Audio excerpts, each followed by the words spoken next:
and welcome back to my YouTube channel. This is Madge, and for today's video, i-update ko kayo regarding kay ICE Network, which is marami tayong pag-uusapan kay ICE Network update, guys. Isa na dyan yung phase 1 nilang KYC, which is na kapag KYC na ako, and nakakaloka yung kanilang KYC, guys. So nagkaroon ng errors, which is pero sa akin okay naman. So pero balik na sila ulit. So tatapusin nila yung KYC phase 1 para maumpisahan na yung KYC phase 2, guys, dahil inaasikaso na rin nila yung Ethereum address nila, guys. So kailangan panoorin nyo to, huwag kayong mag-skip, guys, dahil may important announcement regarding sa pag nakita nyo yung Ethereum address sa inyong ICE Network na application, dahil maraming nagkamali dyan. So kailangan yung gawin ito, guys, kaya huwag kayong mag-skip para wala kayong miss na important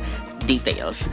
But before we jump into it, make sure you like this video, subscribe to my channel if you have not already, and ring that notification bell so you always be updated to my upcoming videos and off the clock episodes.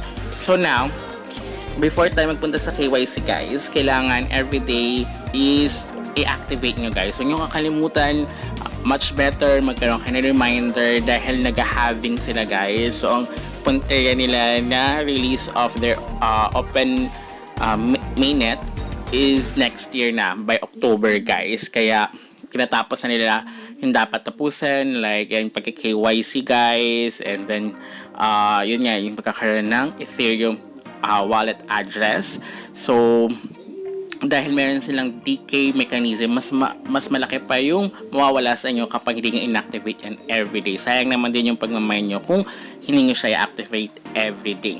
So now, ayan, guys, sa aking pag-KYC, pagbukas nyo ng app, magkakaroon kayo ng makita nyo na kagad siya. And then you need to click I agree, guys. So kung hindi nyo pa na yung KYC nyo, guys, sa phase 1, wait nyo lang, guys, darating din yan at tinatapos lang nila, and then nagkaroon lang ng problem kasi yung ibang nagka-KYC is parang nagdodoble, parang something like that. So parang nagkaroon ng error.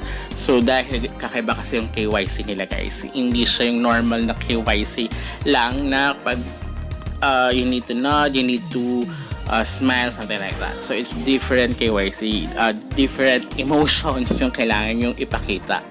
So now, ayan, guys, nagki-KYC na ako. So makita kasi yung, I think mga 7 ata, 7, 8 ata. Iba kasi parang nagdodoble daw, parang nagiging 10 yung KYC nila kapag mali yung emotions na inyong pinakita. So now, ayan, mag-start na ako. Kapag okay na kayo, humanap kayo ng maliwanag, guys, diba, yung pag-picture nyo, diba? So, kailangan mo nag-picture. Pero of course, yung next dyan is the different emotions. So, kailangan hindi blurry, hindi madilim. Kailangan talaga kitang-kita.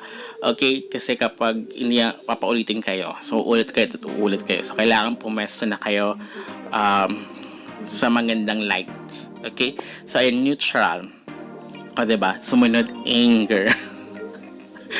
Diba? So kailangan yung yan kapag matatagalan kayo, then you need to act surprised. Kung anong picture sa baba, guys, kailangan ganun din yung so happiness. So diba, punta na lang mag-isa lang ako sa room. So syempre kapag may nakita, so, punta pala kayo sa mag-isa lang kayo kasi mukha kayong tanga kapag kaya gawin nyo to, diba? O diba, fear. So pag ilan na yun, diba, parang 7, overall atin nagawa ko yan is 7. So contempt. So parang hindi ko nga alam, diba, para tititignan ko pa yung picture kung ano yung contempt, then disgust. Diba? So yung iba daw dyan is kapag mali, nanadagdagan pa yung another emotions na emotions. So ayan, di ba naulit yung surprise? So something like that. So I think mali yata ako sa contempt, I don't know. And then yan, kailangan ko kasi ma-wait yung authentication. So overall 7 ata yung aking nagawang different kinds of emotions.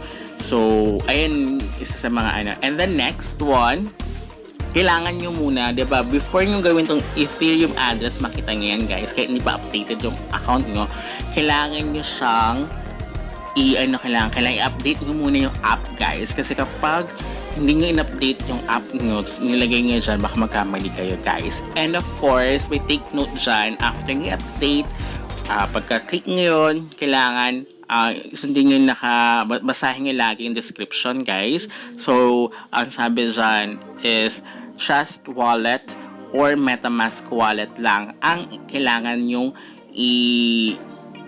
parang i-bind guys. Okay? Kasi hinintay lang nila. So, nakalagay dyan is para hanggang sa ma-launch yung kanilang open mainnet guys. So, para maging swappable siya.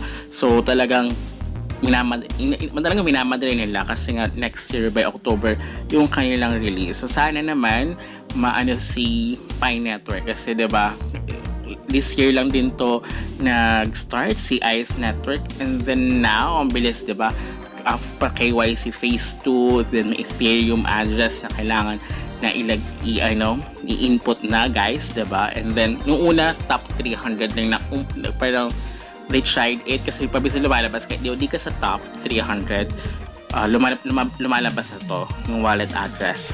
So parang nagkaroon natin ng problem. So ngayon talaga nirelease na nila pero kailangan nyo munang i-update ang inyong wallet guys.